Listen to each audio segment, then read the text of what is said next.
Television City in Hollywood, brought to you by Chrysler Corporation, maker of these 5 great cars. Plymouth, Dodge, DeSoto, Chrysler, and the exclusive Imperial. Only Chrysler Corporation brings you the Forward Look. And now, Chrysler Corporation presents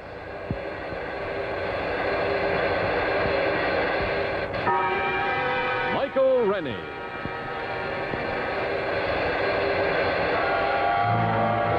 Hardwick.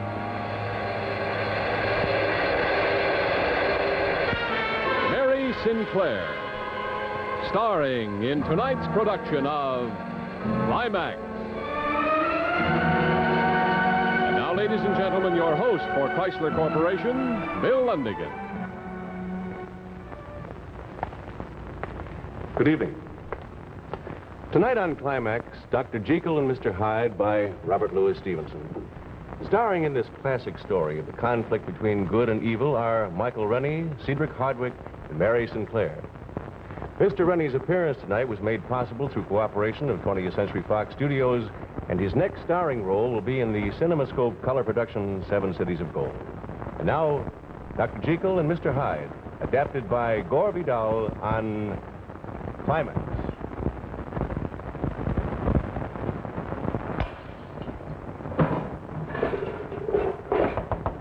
Dr. Jekyll! Dr. Jekyll, are you all right? Go away! Please, sir, let me in. Go away!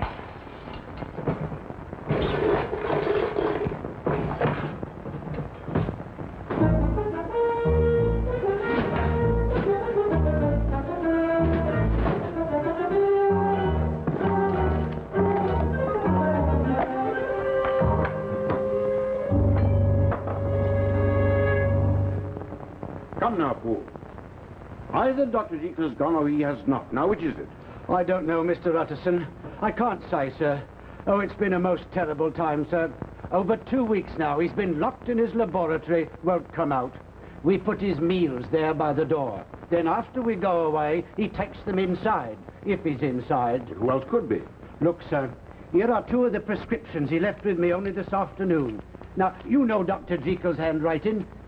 Is that his hand? Very odd. Very odd indeed. Yes, but is it Dr. Jekyll's writing? Well, yes and no. I should say that under great stress he might write like this. Oh, begging your pardon, sir, I think it's the other. The other? What other? Oh, you know, sir, you will remember him. His friend, Hyde, his name was. But Hyde disappeared a year ago. He wouldn't dare to return to the police after him. I believe he's back, sir, and I believe he's done something to Dr. Jekyll. We shall pay a visit to Mr. Hyde. If it is he. Yes, sir. I should bring a pistol, sir, if I went into that room. Yes. You may be right. After all, he is a murderer. I shall never understand why Jekyll took up with him. I think it was what you might call an experiment, sir. Dr. Jekyll knew some very strange people. Even murderers?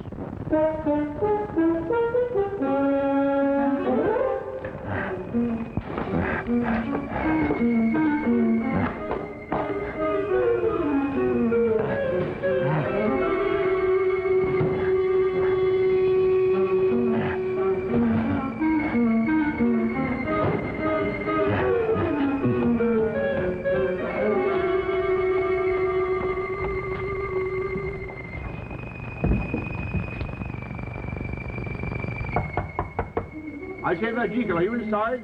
Go away! It's Utterson. It's your friend, Utterson. Now let me in like a good chap. Leave this house! That's not Dr. Jekyll's voice. I was right, sir. There's someone else in there. You think it's Hyde? Sounds like him. If it's you, Hyde, let us in or we'll force the door. All right.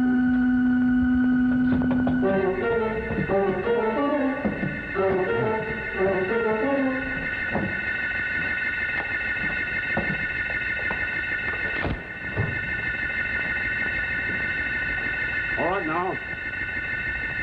Where are you?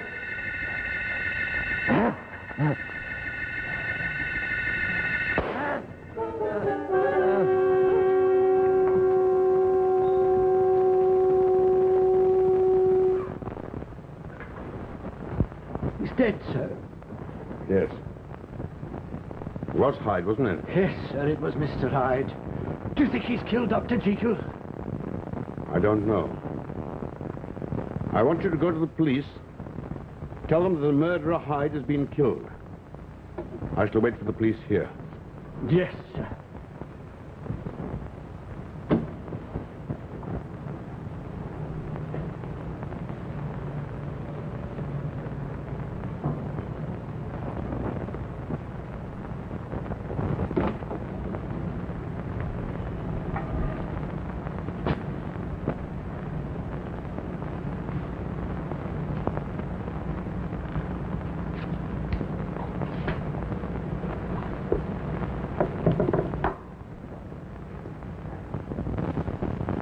George Utterson, Esquire.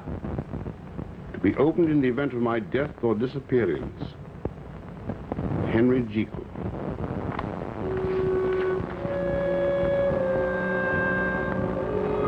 When you read this, dear friend, I shall be dead. And only this journal will remain to clarify a mystery, to exert a warning.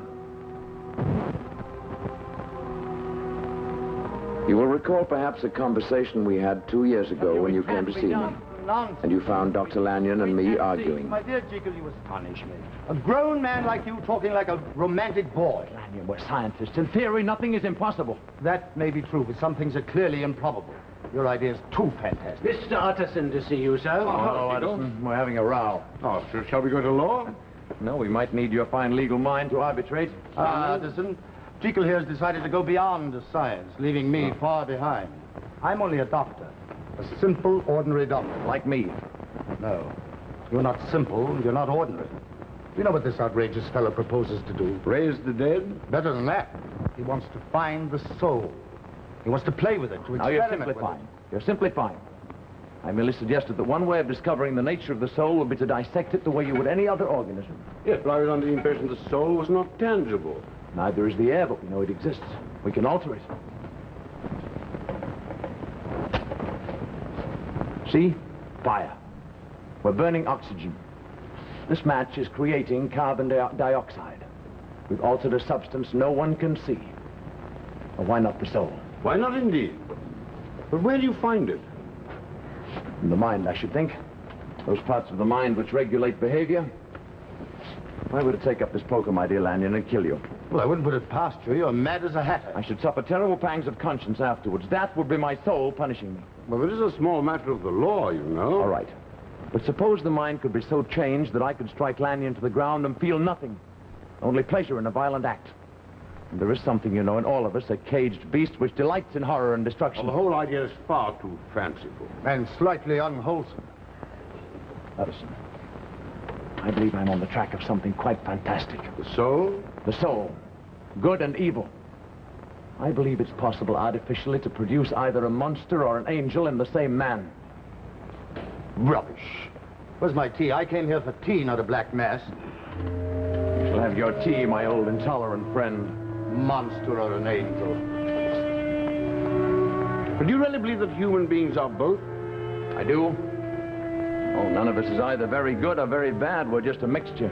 A blend, you might say, like Lanyon's beloved China tea. Bring it in, please. But aren't you afraid to upset the balance of a soul? Well, why not? I'd only bring out what was already there, what was good. The angel. Exactly. But suppose you release the monster. Suppose, my dear Jekyll, that you uncage the monster. That's a risk one would have to take in the interest of science. Science? Jekyll, you're impossible today. But the tea? A proper blend, no doubt of it. Milk and sugar? Oh, I saw a client of yours today. I was aware I had spoken too soon of my great interest. But I was curious to see how Lanyon and how you, Utterson, would respond to the idea of my experiments. I determined to say nothing more of my work until I was further along. As you remember, that winter we did not meet often.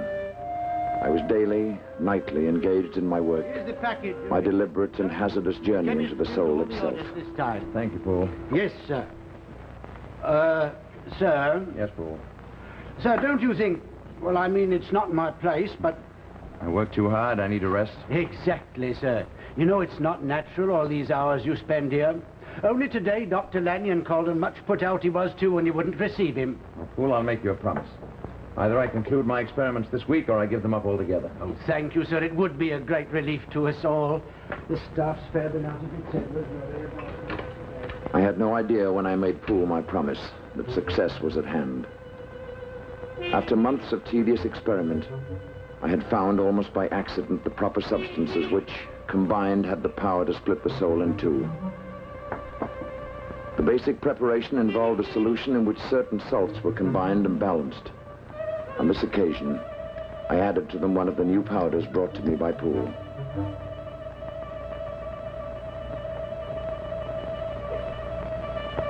The change in the solution's color was not anticipated. For a moment, I hesitated. I had been my own guinea pig from the beginning. I had tried on myself all the formulae which had failed. Now, if I was to succeed, did I dare take the consequences of my extraordinary act? I paused, uncertain, for a single heartbeat.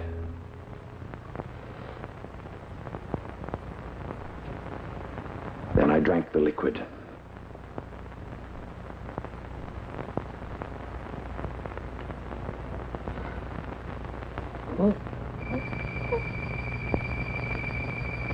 For a moment, I thought I was dying, sinking into oblivion.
It was then I saw with horror what I had become.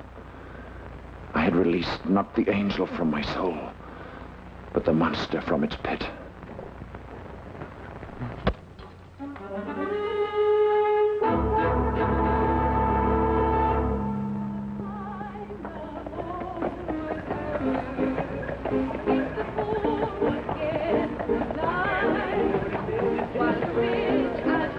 The monster, however, had a taste for pleasure, and I indulged him. I could, whenever I chose, become this creature whom I called Mr. Hyde. As time passed, I found a strange enjoyment in transforming myself from Jekyll to Hyde. By day, I was the good, kind Dr. Jekyll. By night, I was someone else, a strange, a violent creature. I was the wicked Mr. Hyde. Get out.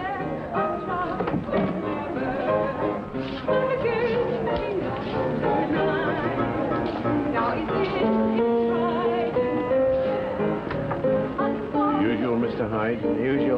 2 glasses. Yes, sir.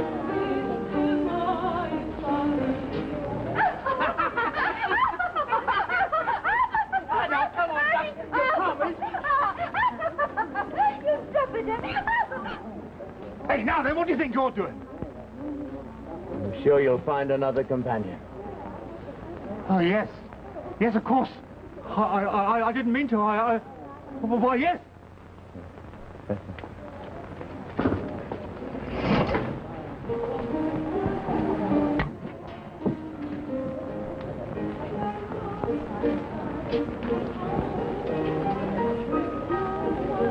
Why don't you sit down, my girl?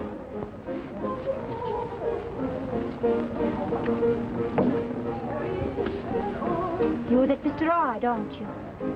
Yes, I'm that Mr. Hyde. What a fine girl you are. They say you're the wickedest man in London. Do they?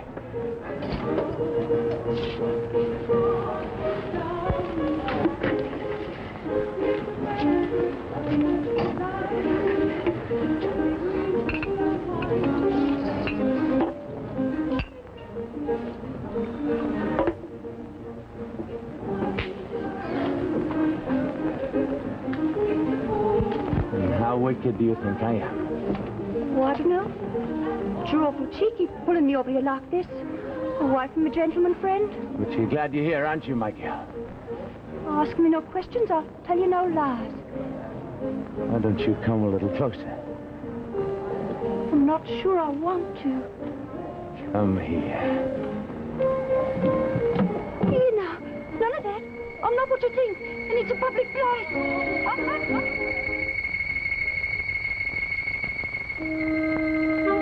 Yes, my friend. I realized early that I was involved in an infernal game whose prize was nothing more nor less than my living soul. But I could not help myself. I enjoyed being Mr. Hyde. Hyde was younger, more daring than I. He did all the things I had only contemplated in shameful reveries. And at first, I saw no harm in unleashing Mr. Hyde from time to time. The sense of danger exhilarated me.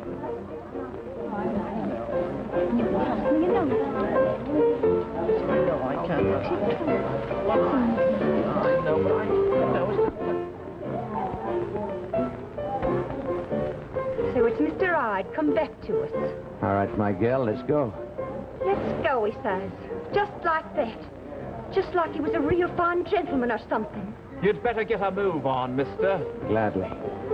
Shall we move on, my girl? No, we will not. Now off with you. You filthy devil, get out of here. Filthy devil, did you say?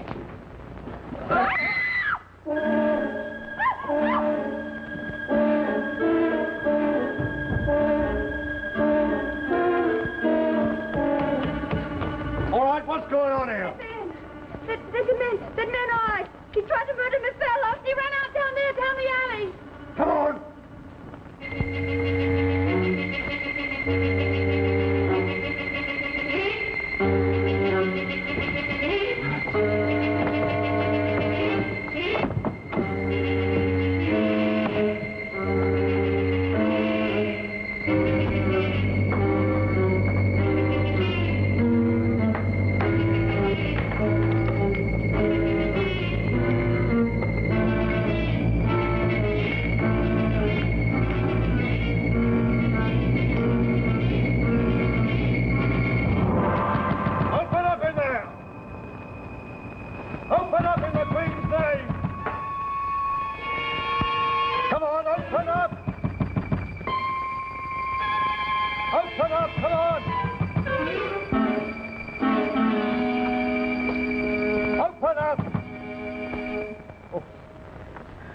Good evening, officer. Oh, it's you, Dr. Jekyll.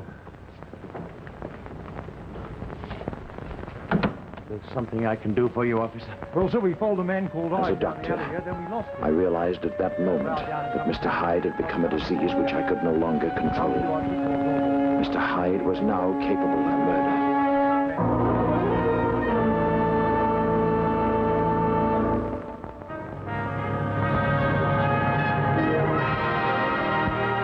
In In just a moment, we'll return to the second act of Dr. Jekyll and Mr. Hyde. And now your host, Bill Lundigan. Each week, Art Gilmore announces at the start of Climax, live from Television City in Hollywood. Well, I thought that you might get a kick out of seeing Television City live from Hollywood. And here it is, Television City, live from Hollywood. And incidentally, when you think of Hollywood, you think of pictures. Here are some taken of me driving into the studio the other day for a rehearsal. And what a view you get through that wraparound windshield.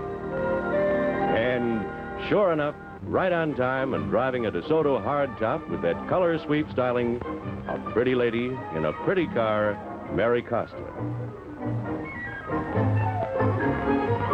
Here comes another member of the team, our commercial producer on the show, and his name is Bud Cole, and as you can plainly see, he owns a Dodge Royal Lancer, and he loves it.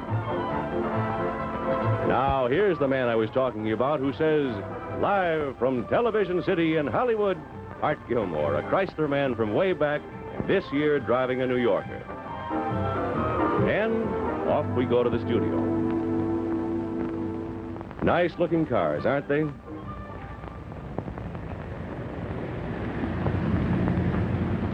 Hi, Mary. And you know something?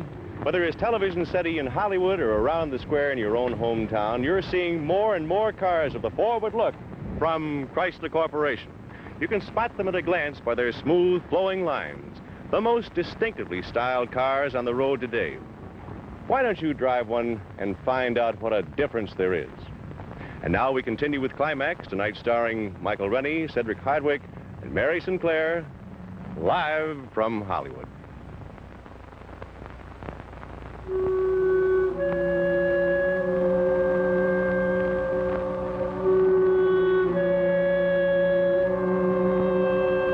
I vowed that never again would I take that potion which every fiber of my body now craved.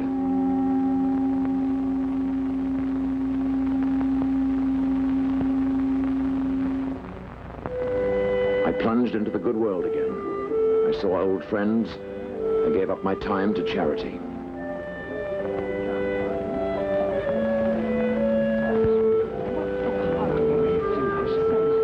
But I realized that should I ever again become Hyde, I might not be able to return in safety to my own house, especially since the suspicions of the police were already aroused. I should need an ally. Someone who would keep for me the potion I needed to restore myself from Hyde to Jekyll. Lanyon. Ah, Jekyll. I decided that Dr. Lanyon, in his innocence, was the man. I gave him a package containing the potion, and I asked him to give it to a Mr. Hyde should that gentleman ever call. He'd only come to you if I was inaccessible. Well, all this seems to make very little sense, but I'll give it to him, of course. When does he have to call? Never, I hope. Confess now, dear Dr. Jekyll. Your ears have been burning, haven't they? Pleasantly, I hope. I've been telling Lady Agnes that you work far too hard. Oh, yes, indeed. We must... Suddenly, like a black cloud across the sun, their faces grew dim.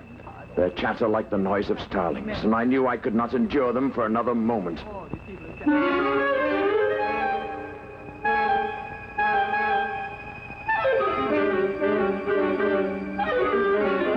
Good gracious. What an extraordinary thing to do. You see? Overwork. I'm sure of it. He looks frightful. Well, I imagine the party's over, don't you? Oh, yes.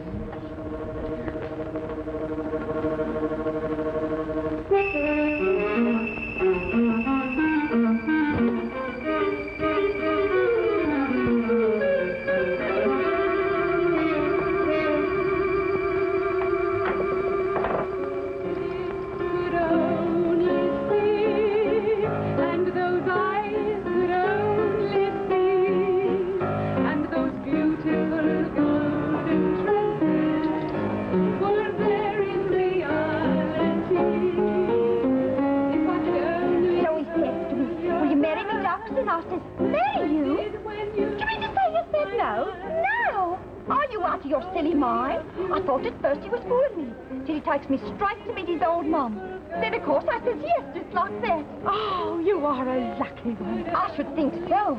And he's a good, reliable sort he is. He works regular, which is important, I say. You're right. They don't grow his kind on no trees. Don't think I don't know it. Hello, Harry. Is he coming here tonight? He said he's lucky and he don't approve. But ain't it something? Me being married to a fine chap in Tunbridge? Well, I suppose you're going to live there. those are our plans for the present. Oh, and aren't we grand? When's the nuptials going to be? Next month. And we'll go to Brighton on our honeymoon. 3 days. It'll be 3 old days by the sea. Oh, some girls have all the luck. Oh, look over there by the door. Ain't that Mr. Hyde? Him all right, the beast. Imagine his daring show his ugly face around here after what happened between him and us.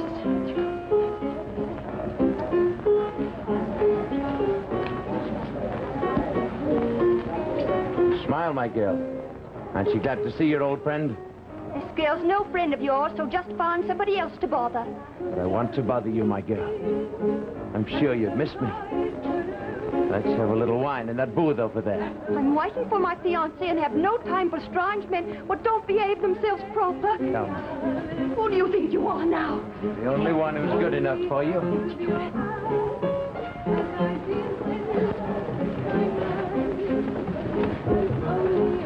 Some poor fool's making an honest woman of you. Don't talk to me like that. You like being talked to that way. Your man doesn't know how to talk to you. I do, but your man doesn't. No. Please, Mr. Hyde. Please. I can't stay here with you. You stay here with your friend, your only friend. Please, Mr. Hyde. I've got to go. You don't like me? I do. I like you. I do like you, but the girlfriend's wife, and she's over there expecting. You'll not leave here till I say you can. You and I are going to see a great deal of each other from now on. Oh, I'm so glad you're here. Where's my girl? She said she'd be here tonight. She was waiting for you. Then he came in, Mr. Hyde, and they're sitting over there. Oh. So he came back, did he? But he's going to get taught a lesson. Do be careful. Quickly. Here I am over here talking to Mr. Hyde. Oh, Mr. Hyde, I really must Sit down, my girl. She's going, Hyde. Go away. Listen, you're going to get a good thrashing, and I'm going to give it.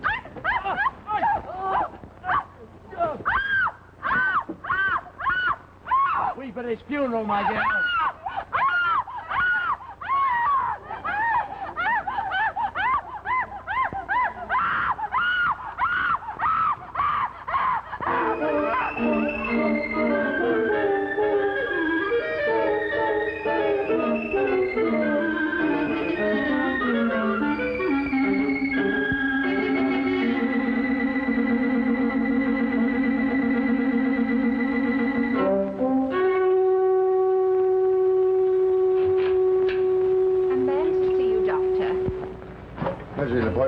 No, sir.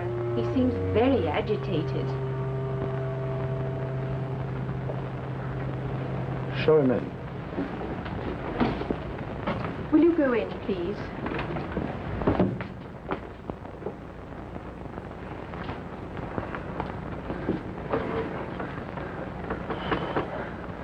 You are Mr. Hyde.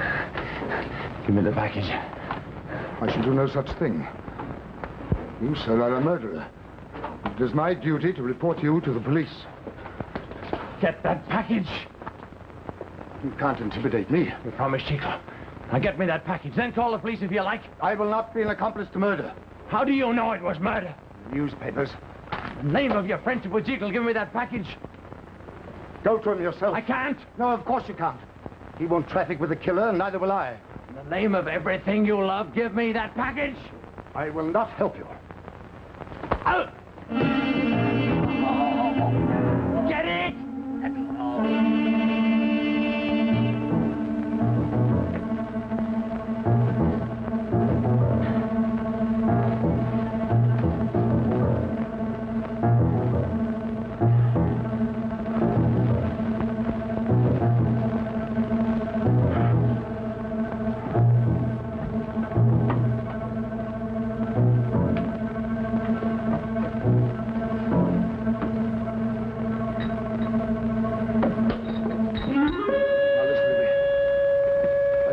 Jekyll that should you call, I'd give you that package. There you have it. Now, please go.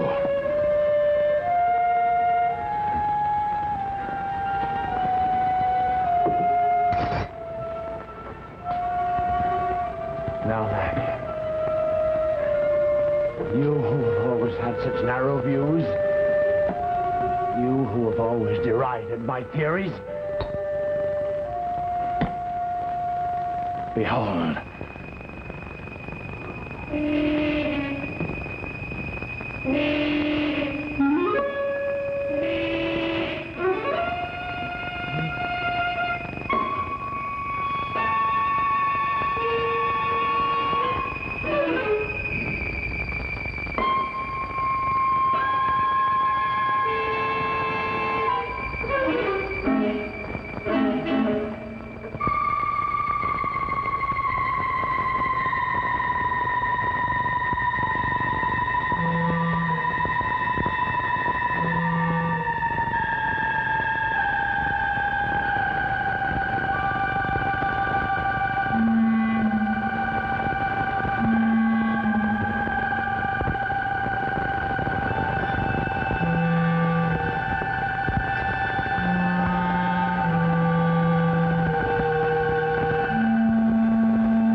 Jekyll.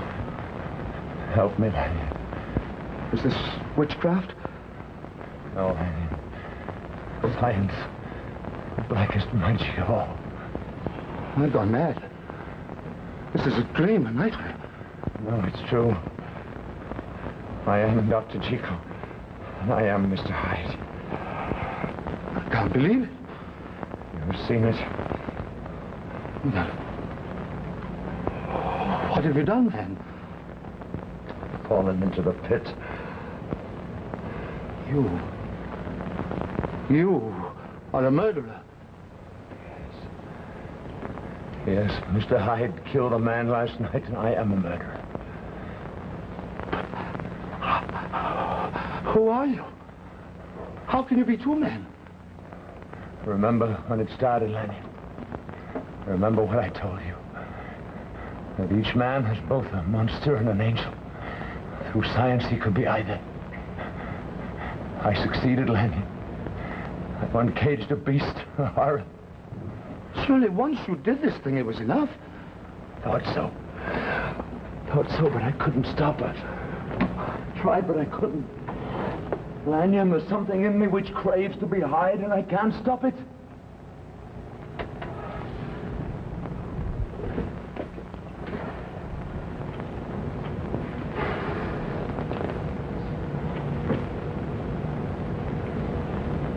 What now? I don't know. Are you... Do you have to do this terrible thing again? I don't know. I can't think. Is it like a drug? Must you become Hyde in spite of your better self? I'm not sure. But I know this. If I do this thing again, I shall die. I'm being torn apart by this beast. Then, Jekyll, I think it better that you die. You say this to your friend? Your old friend? I say it because you are my old friend. Because your soul may soon be lost forever if it's not already damned. Am I, Jekyll, responsible for what Hyde does? Can I help what this brute does? You are Hyde. You chose of your own will to be Hyde. So you are a murderer and a blasphemer. I only wanted to find the soul as an experiment. You found the soul. You experimented. You've gone further than any man was meant to go. Your fate is no longer for man to decide. Lanyon, I'll never take that potion again, I swear it. The damage is done. The corruption has already started. Lanyon, I'll devote my life to others. I'll do more than that. I'll work in the charity hospitals. I'll do anything you say, Lanyon. Do what you must. Never see me again. Lanyon. You'd better go now. Lanyon, you and I are old friends. We have nothing to do with this other creature, Hyde. You are Hyde. But so are you. Every man has a Hyde within him. I have kept mine caged. I did what I did out of curiosity, out of innocence. Innocent? You meddling fool. You have dared to challenge God. You reek of hell. Get out!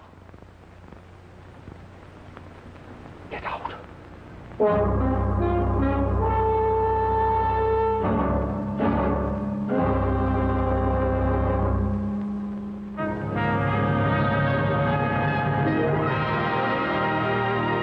In just a moment, we will return to the third act of Dr. Jekyll and Mr. Hyde. And now, once again, your host, Bill Lundigan. In the course of a year's driving, you naturally run into a lot of different road conditions, and not all of them are ideal. For example, here's the kind of driving that we all enjoy. We're on a wide, smooth highway. You're really rolling along with never a bump. But now and then, you're likely to encounter a stretch like this. And believe me, the going can get rough. So, Chrysler Corporation engineers decided to find a way to give you a ride that will be smooth on rough, rutted roads as well as on a boulevard. And here is the secret. This is an Oriflow shock absorber. It was developed by Chrysler Corporation exclusively for Chrysler Corporation cars.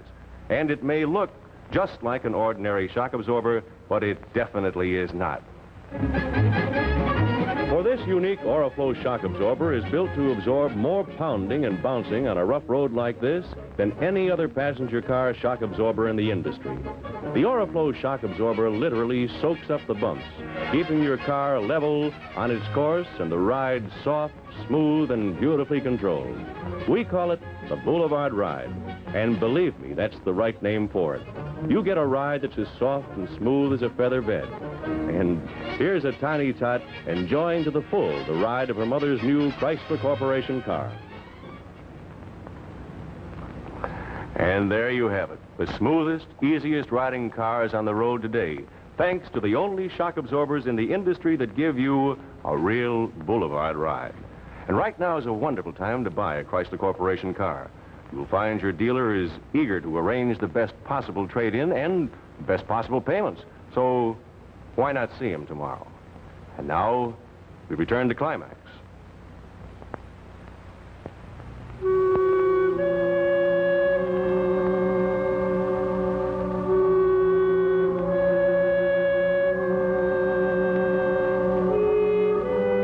I refused to accept Lanyon's grim analysis. I refused to be defeated.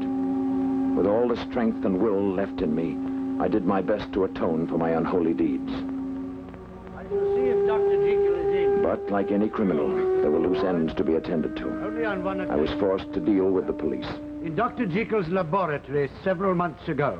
He and Dr. Jekyll were quite friendly, weren't they? It would be presumptuous of me to say. I shall get the doctor.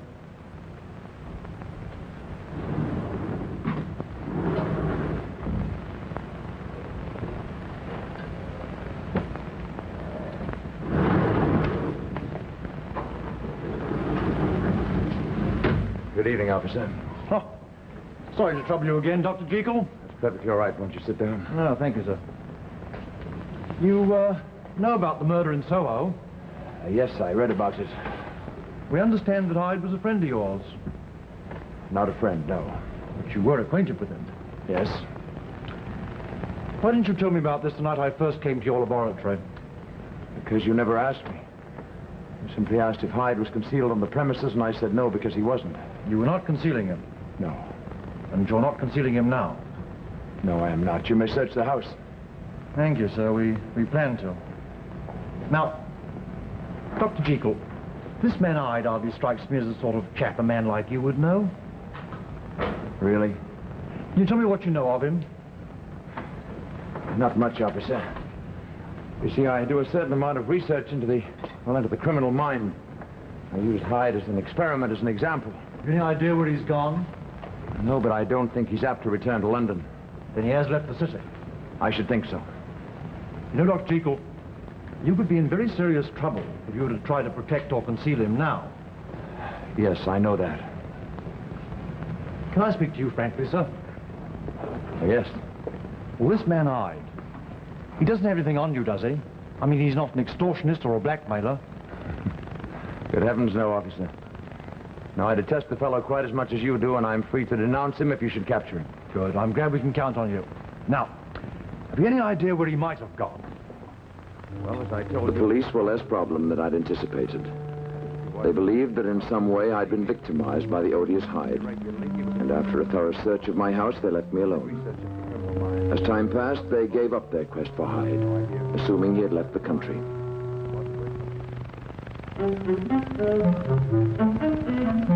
I destroyed all my drugs and compounds to safeguard myself against all relapse.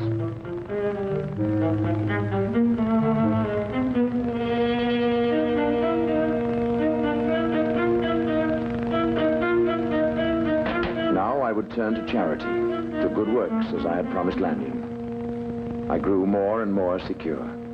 I had caged Hyde once and for all, and I was myself again. So confident was I that I paid a call one evening to a certain cabaret in Soho.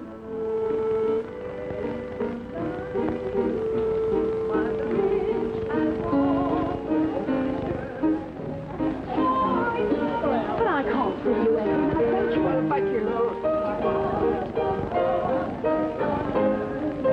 Come on, lad, give us a little smile.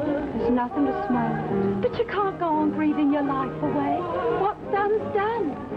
I wish I was dead too. Come now. You're still young and attractive, and you've got ever so many admirers.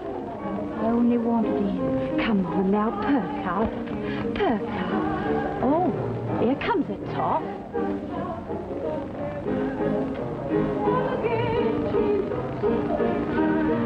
He's coming over this way.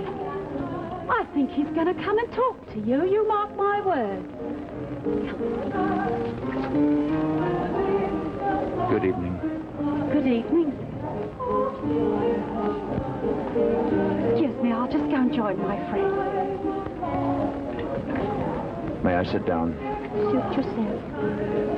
You're not waiting for anyone? No, I'm not waiting.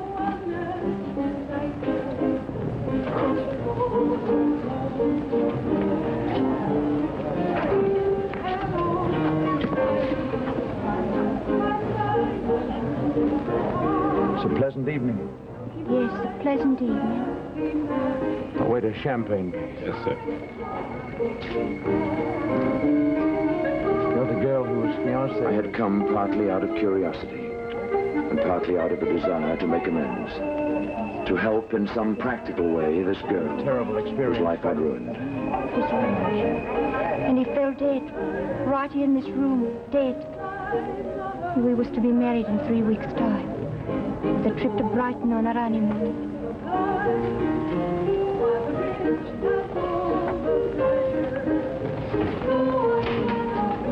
I'm sorry. Sorry. How can the likes of you know what it is to have your life end? But your life's not over. Not over, is it? How many chances do you think a girl down here has of a decent marriage? I'm sure you'll have many more. Oh, I should have known when I first saw him. What he'd do. What he was. Your fiancé? No, the other. Mr. Hyde. If I could get my hands on him right now, I'd twist a knife in his heart. Was he so terrible? He was like the devil himself. So very bad. He was worse than bad. He was so hateful, he attracted you. I'm sure he's miles away by now. I pray they catch him and hang him by his neck. Have you any idea where he's gone? Who knows? I suppose you read all about it in the papers. There it all was. My name and everything, just like the Queen's name. There I was. Here. You can see some of the things they say about the horrible crime in Soho. My name's spelled wrong in the early editions, but they got it right later. Yes, I read these at the time. Oh, I don't know what my poor mum would have said if she'd seen a daughter's name like that. Of course, it was on the same page as the Queen's. My mum's dead. Would you like a little champagne? All right. That's a nice drink. I'd like to help you if you'll allow me. You know, none of that. Why, I ought to know who you are. I'm just an idle philanthropist. Oh.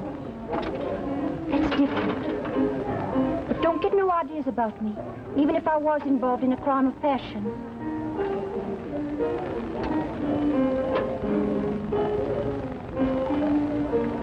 I say, it's awful odd, a gentleman like you down here. Oh, well, you see, I'm a doctor. I do charity work in these parts. That explains it. I'll bet you're a good doctor. You really must be the kind. As we talked, I found her oddly attractive. I'm sure you are. And I resolved to help her in any way I could. As we chatted, even the cabaret seemed less tawdry and disagreeable. A sister of mine in Norfolk needs a housekeeper. I'm sure you'd like her very much. You're not just playing with me. No. I mean it. And no obligations. Oh, I sigh. This beats everything. Are you feeling all right? Yes, just a headache. As for the heat in here, it's very close.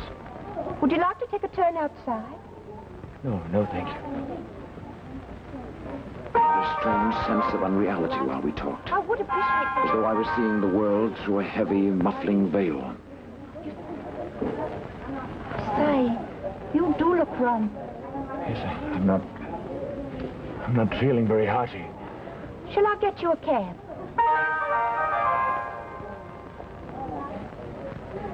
Yes.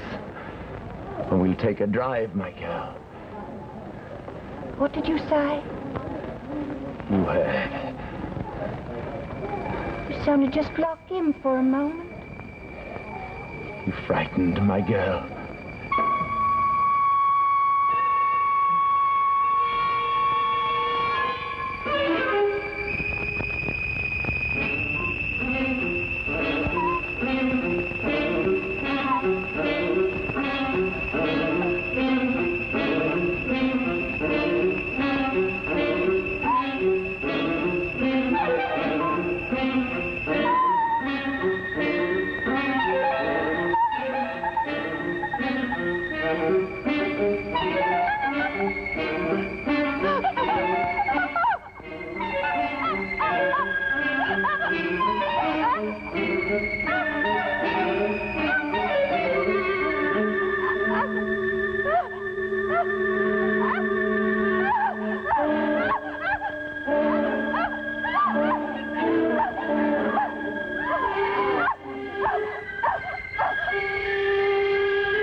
Thunderbolt had struck.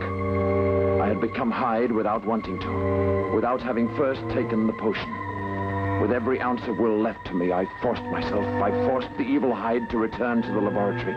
And desperately I searched for the chemicals necessary to transform me back into myself. But there was none left. All had been destroyed.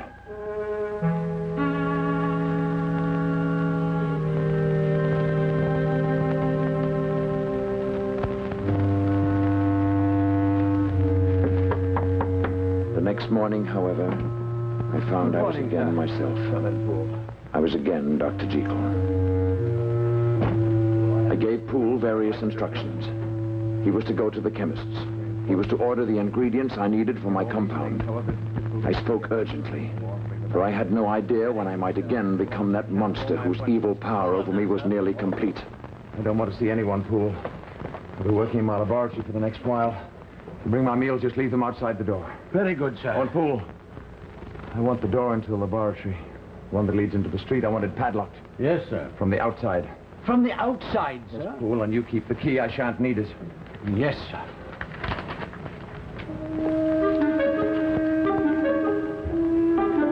I took every precaution to keep the monster caged, at least within the house.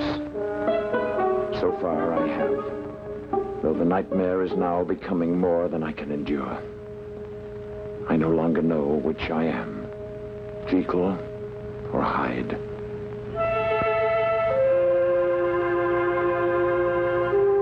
It was soon evident that the most necessary ingredient, a certain salt, was no longer available at any chemist's.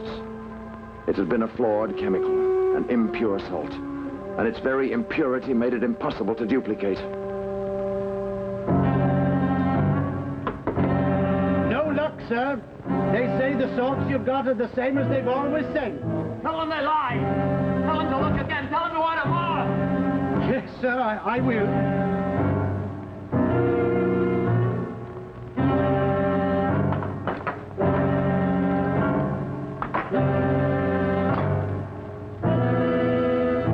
I have known now for some days that I shall never leave this room alive.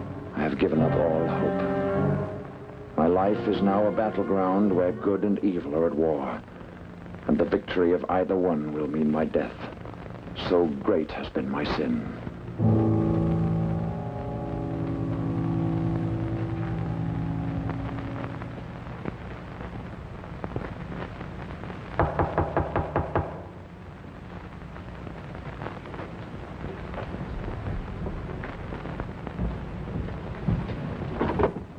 The police officer, Mr. Utterson. The body's in here, officer. Well, we'll have a look and then I'll take your testimony. Who will ask me to come? It's all over now. You know through that? Yes. It's all in here. He left this journal for me. It's a perfectly clear case of self-defense, isn't it, Mr. Utterson? What? Oh, yes, that's quite correct. He assaulted me with criminal intent. But what's he done with Dr. Jekyll? That's the important thing. The whole matter is out of our hands. Ah, that it is.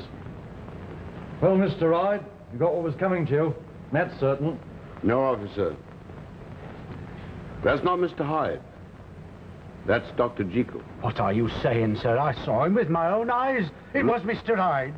Look and see. What? It is Dr. Jekyll. I don't understand. The beast and the monster. The angel. It was an unholy thing he did, separating them. True. True. But only the good remains.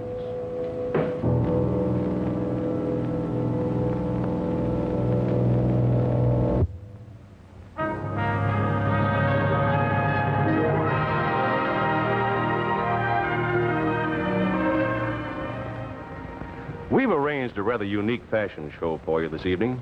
Now, maybe the fashion shows you're used to seeing feature what the best-dressed man or woman is wearing today. But this fashion show we call What the Best-Dressed Car is Wearing, and here's Mary Costa to tell you all about it. Thank you, Bill. Here you see a full array of custom accessories from the Mopar division of Chrysler Corporation. That's Mo for motor, Par for parts. These accessories are the smartest, most durable, and most fashion-right that you can get for your car. And you can get them in a minute in your own neighborhood. But now, let's go to the home plant of Mopar at Center Line, Michigan. This is Mopar, the most efficient parts plant in the industry, where 2,000 employees work to handle each order the day it arrives, whether by teletype, by wire, or by mail. Here is where emergency orders are received, every dealer knowing he can phone direct. All orders are checked against microfilm records that show the original specifications of every Chrysler Corporation car or truck. The order is then broken down electronically into year, make, model of car, and part or accessory needed. After this, the order is taken to the pneumatic tube system to be instantly whisked to a clearing center in the plant called Grand Central. Every order must arrive here and then be routed by skilled operators to exactly the right point in this vast warehouse that covers almost 1 million square feet. An important division of Chrysler Corporation, Mopar serves your car needs from coast to coast. To handle your demand nationwide, over 100 truck and freight car loads of parts and accessories leave Mopar daily. And of course, the best part is you can get these custom fashion-wise accessories and factory-approved parts at your dealers, at service stations, and at thousands of general garages all over the country. And in every case, Mary, you can be sure that every Mopar part or accessory is designed and built to the same rigid specifications and the same high standards of quality as the cars themselves. Remember, Mopar division of Chrysler Corporation, a forward look in service. Thank you very much, Mary Costa. Right, Bill? Ladies and gentlemen, next week on Climax, One Night Stand, starring Bob Crosby and the Bobcats, John Forsythe, Bob Sweeney, Cloris Leachman, and Donald Buca. Hey, what's going on here? Well, that's a Gin Mill Blues. Bring back any memories? Hi, Willie. It is my old Marine Corps friend, Bob Crosby. Semper Fi, Bill. Semper Fi to you, too. And incidentally, speaking of the Marine Corps, don't I remember that one time back during our Marine Corps years, we were in the Russell Islands on Benico, wasn't it? That's right, right out of Boo-Boo. Boo-Boo. And I asked you if you were ever going to get back together with the original Bobcats. Pretty tricky, Willie, to tell the folks out there that we are next Thursday on this same show. The Bobcats 15 strong. And, Bill, I'm very, very complimented to have playing the part of Joe Sullivan, our piano player, the wonderful, wonderful actor, John Forsythe. John? Hi, John. Bill Come on London. in, John. Hi, Bill. Thank you for those kind words, Brother Robert. Met him. You know that I was just telling Bob this afternoon what a real treat this is for me to play this show. Because first of all, Bill, I've always been crazy about jazz. And secondly, because I think this is a true and completely different kind of a story about the men who make music. Well, it sounds to me as though we're really going to have an excellent show next week. Well, I certainly hope so, and I hope the folks out there are going to like it. We're going to play Little Rock Getaway, Gin Mill Blues. Say, Rob. Yes, sir. Let me ask you something, will you? Who do you think we ought to get to play the part of Bob Crosby? Well, I wonder. It'd be awfully nice if Brother Bing did. Bing Crosby? Well, I think he should. After all, I've played his life many, many times. Goodbye, Bill. See you later. Goodbye, Rob. See you later. Next week, and John. We'll all be looking forward to seeing you and the Bobcats next week in One Night Stand, also starring John Forsythe, Bob Sweeney, Cloris Leachman, and Donald Buca. This is Bill Lundigan saying thank you, and don't miss it.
Climax has been brought to you by Chrysler Corporation, maker of these 5 great cars. Plymouth, Dodge, DeSoto, Chrysler, and the exclusive Imperial. Only Chrysler Corporation brings you the Forward Look. Art Gilmore speaking. Chrysler Corporation's Climax has been selected for viewing by America's Armed Forces overseas and is a CBS television network production.